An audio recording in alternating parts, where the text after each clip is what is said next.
Hey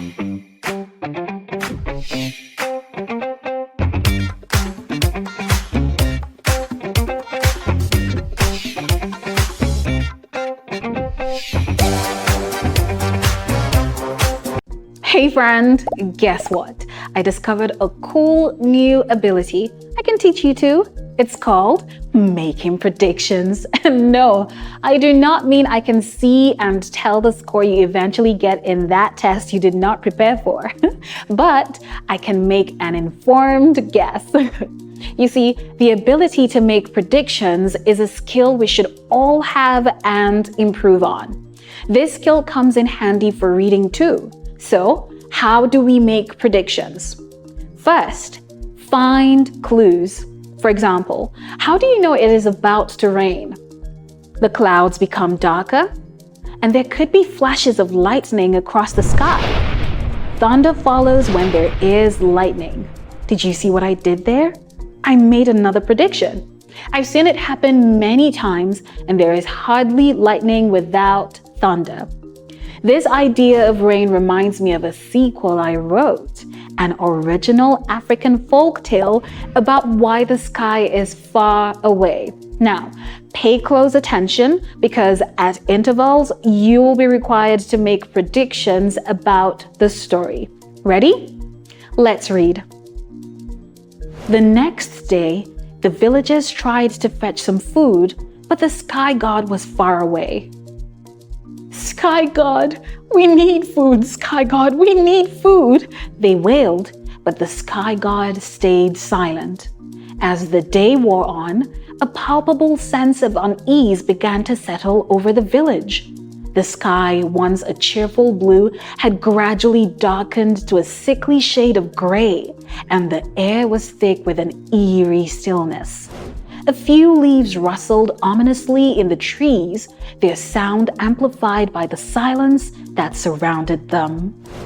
Ooh, what is going on? Did you notice that the villagers appear to be experiencing some form of shift? From being able to fetch food to the sky being far from them. They called on to the sky god expecting an answer perhaps, but none came. There is unease, the skies become dark, and then there comes the eerie stillness and quiet. What do all these stages portray? They appear to be moving from bad to worse.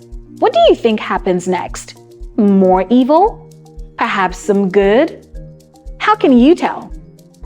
Making a prediction is not complete if you don't present the evidence. So, to answer questions such as these, I will begin by sharing my thoughts about what might happen next.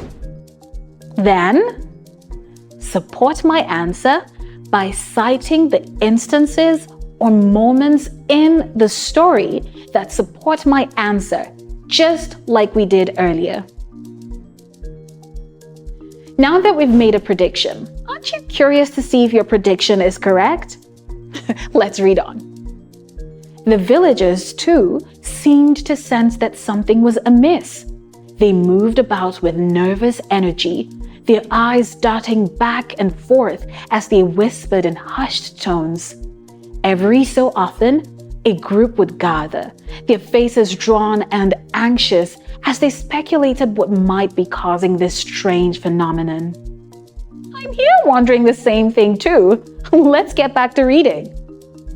The shadows seemed deeper, the light dimmer, and a feeling of foreboding hung in the air like a heavy fog.